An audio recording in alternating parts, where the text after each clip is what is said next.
This week in wrestling headlines, Michigan cancels upcoming dual meets, Illinois continues to climb the ranks, and which ranked wrestlers fell this weekend? Let's stop stalling and start talking wrestling. What's going on, wrestling fans? My name is Josiah, and welcome to the Fanco Wrestling channel for this segment of Wrestling Headlines. And it was an incredible weekend of wrestling from start to finish, from Friday to Sunday. This weekend was so exciting. If you weren't glued to your TV or if you had something else going on, I'm going to fill you in on exactly what you missed this weekend because there was a lot of it. There was so much that happened this weekend. The first thing we have to talk about is the NC State duel over Pitt. They beat Pitt by a score of 27-6. They didn't just beat Pitt, they thumped Pitt. And to be honest with you, not the biggest Pitt fan, but I do like NC State. So now as a North Carolina guy, moving from Pittsburgh to Raleigh, I kind of am more of an NC State fan. But a pair of big wins for NC State, more than a pair actually, because Pitt just had a pair of wins. That's all they had.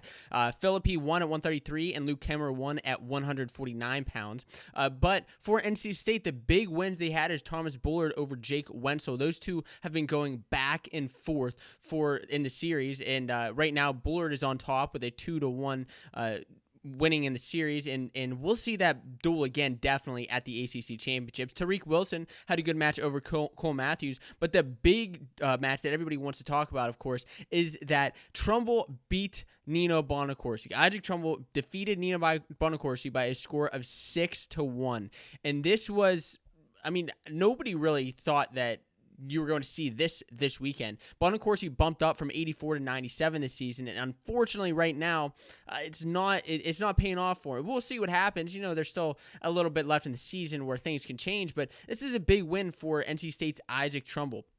He ended up beating him, got a Turk at the end of the second period, and Nino just couldn't rebound from that. With an escape and a riding time, which what Trumbull was able to pull out from there, he won by a score of 6-1. Now, Trumbull is in the top Fanco 50 from this past year. He's a wrestler from Nebraska, two-time state champ, Super 32 placer, and Fargo placer. So Trumbull is somebody that should be on your list. And I know he actually wasn't in the most recent freshman to watch this season that I had, and he proved me wrong. That's a freshman that you should obviously have on your list now. If you don't, I don't know why you don't. But that was an incredible win from Trumbull. Now let's talk about Wisconsin beating Purdue. Oh, man, this was not... I was not expecting this to happen. I'll be honest, I was talking to my dad earlier in the day, and I said, there's no way that Wisconsin's going to beat Purdue. Purdue's just going to thump them. Wisconsin, I think, has maybe like 3 ranked wrestlers at the moment, at least by Flow Wrestling. They're different sources, but they pulled off the big upset. Number 21 Wisconsin defeated number 16 Purdue, and Purdue is coming off of a loss to Illinois that came down to the wire, which we'll talk about in just a second. But they ended up winning Wisconsin 22-14. Purdue was the heavy favorites on paper, and honestly, I was rooting for Purdue. I wanted them to win, but they started off like there was nothing crazy that happened here. Purdue won at 157 pounds with Coleman defeating Garrett Model, a top-ranked wrestler. Some big matches I want to talk about here. Over here in the graphic, you see that. That's the big one with Barnett and Schroeder, which I'll get to in just a second. But the Kradiger and Emil Solin, and Solin, unfortunately, at 174 pounds, has just not been looking good. He had some close decisions, 2 losses this weekend to Illinois and as well as Wisconsin, which kind of were key and instrumental in the dual meet losses that Purdue had. I don't ever like putting blame on one person, and I trust me, there's a lot of things that could have went differently in these duels, but it's unfortunate to see that. Now, Chris Weiler of Wisconsin defeated Max Lyon of Purdue. Andrew Salem upset Thomas Pinola of Purdue. So Salem getting that upset was huge, but the absolute biggest upset of the entire match was whenever Eric Barnett, the sophomore, pinned Devin Schroeder in the second period. It was a scoreless first period. These two, not a lot happening, action on their feet, but that was about it. Schroeder ended up getting the takedown in the second period, and once he got that takedown, there was actually a challenge about it, whether it was a takedown or not, and then after that long challenge, we ended up getting Schroeder was on top.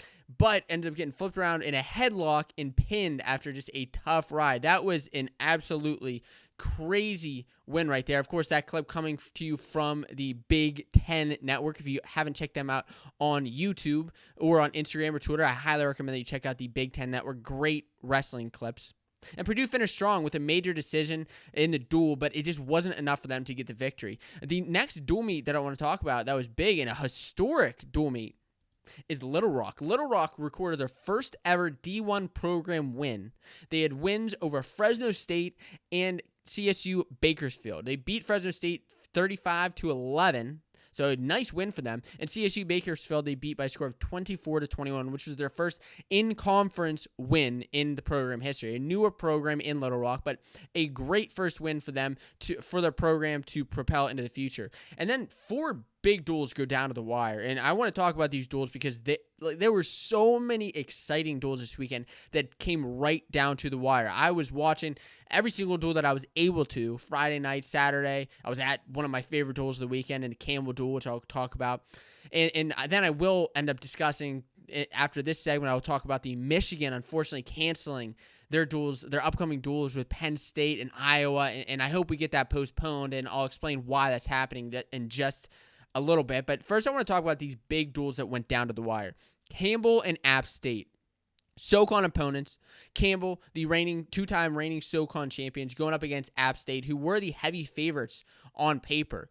Just a lot of returning seniors. Campbell, younger team. Just looking at it on paper, it was going to be an App State win. But Campbell came from a 17-3 deficit, coming back and winning the last from 74 all the way up to heavyweight. A big ranked upset at 174 pounds by Austin Murphy over Thomas Flitz. And then 2 pins for Campbell. One of my favorite pins in celebrations of the weekend was Chris Kober at 197 pounds coming back for the Camels. Ended up getting a pin. And just the celebration after, you have to watch this clip. It's just so funny to watch the excitement that happened here. And this was, App State looked good in their lightweights, and I'll say that. But now that Campbell kind of had that comeback from 74 all the way up until heavyweight, and a big win by Ben Barnett at 157 pounds, it was good. They put it away at heavyweight, and this is actually the 12th straight SoCon victory, which, to my calculations, I was looking at it real quickly, I believe is the second most in-conference dual streak. I believe Iowa's number 1 right now with 20 straight dual meet wins, and I think Campbell's second with 12. So kind of interesting there. Over the last couple years, they have not lost any SoCon duels. And then Iowa State and Oklahoma. I was watching this one on Flow. Iowa State ended up winning 18-16. Now, number 10 Iowa State, they did win that over to number 19 Oklahoma, and there were some good matches here. The biggest one that you may know about was the Ian Parker and Dom Demas match, which came down to the third period. And this is coming after, this bout came after a couple of overtime matches. I know the announcers were kind of going back and forth about that, just saying, like, it's crazy. Is every match going to turn into overtime here? And there were a lot of close matches, which is just showing that Oklahoma was right there with Iowa State. They were right there. And, of course, Iowa State doesn't have a couple of their guys in the lineup, but still, Oklahoma gave them a battle. And one of these big victories, big upsets, was a Parker over Demas, which a late takedown in the third period. I think there may have been like 30 seconds left, and it was just a great way to end that bout for Parker. And Demas, I'm sure, will bounce back, but this is a duel that came down to heavyweight with Gannon Grummel, who ended up defeating Heindelman of Oklahoma. And I'll tell you what, Heindelman actually put on a show. I wasn't expecting him to. I was expecting Grummel to just kind of put him away, but Grummel had to fight for it, and he did, and he ended up getting the ultimate victory for Iowa State, 18-16 win. Ohio State and Rutgers. Did you watch that one? I wasn't expecting this one to be as close as it ended up being, Ohio State and Rutgers.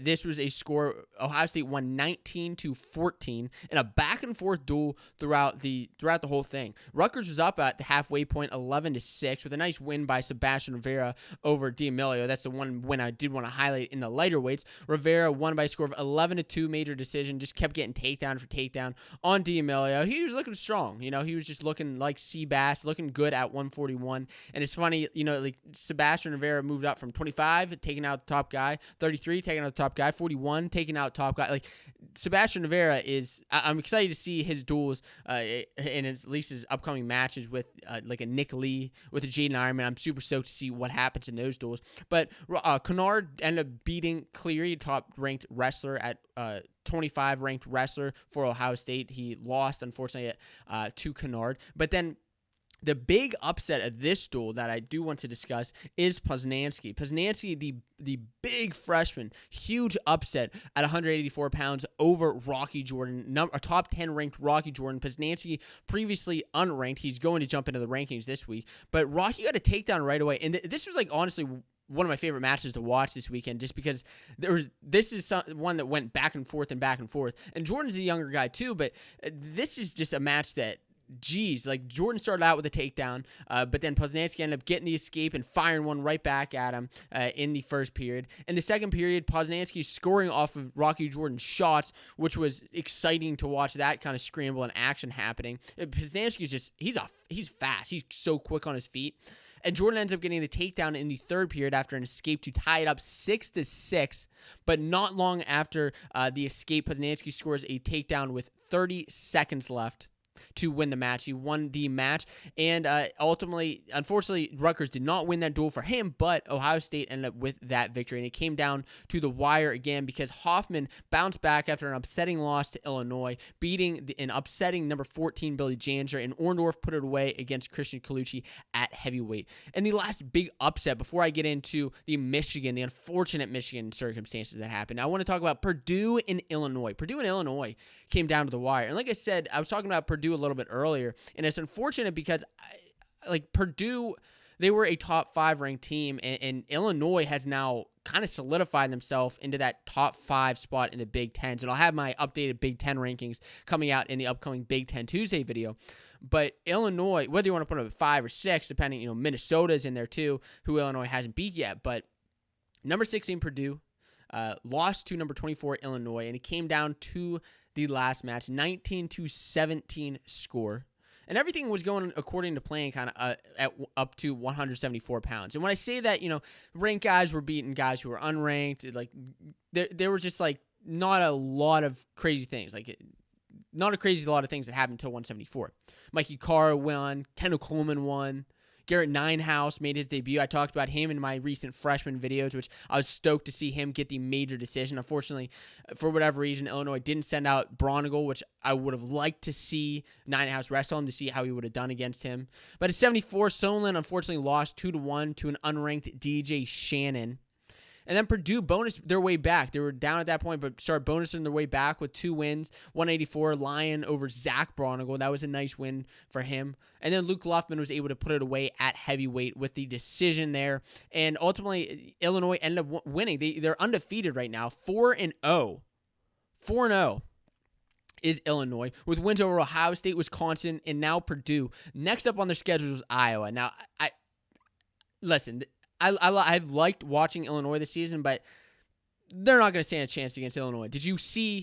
Against Iowa, excuse me. Did you see the Iowa match against Minnesota? If you haven't and you want the full recap, I have that up on the channel, the full in-depth Iowa versus Minnesota duel. But Iowa absolutely clobbered Minnesota. I mean, absolutely clobbered them. They beat them by a score of 35-4. The only 4 points on the board for Minnesota were Gable Steveson at heavyweight, which he got the major over Cassiope, which is a great victory for him. You saw that right there was Ironman's cartwheel, which was, the best takedown of the match. I think they even awarded it before the duel was even over. They said that was the best takedown of the match. It was so cool to see Ironman get that takedown. But talking about down to the wire matches, not the duel, but the match, Caleb Young taking out Brayton Lee. A great win for Caleb Young here, who got the win over Brayton Lee in overtime. Solid victory. And from top to bottom, Iowa just looked good. They rolled from 25 up to 97, and Cassiope put up a fight, but he's just not on Gable Stevenson's level. And lastly, we have to talk about, unfortunately, Michigan, because Iowa and Michigan are not going to be wrestling this weekend. Why? Well, unfortunately, due to the continuing coronavirus, we're going to see Michigan pausing all team activities And they released the statement, University of Michigan Athletic Department will immediately pause athletic activities in all sports, including games, team and individual training sessions, until further notice in up to 14 days. This is due to a positive test in the COVID variant. There's a new COVID variant, kind of new strain of the coronavirus going around, which unfortunately now I guess somebody tested positive within the athletics facility, which is...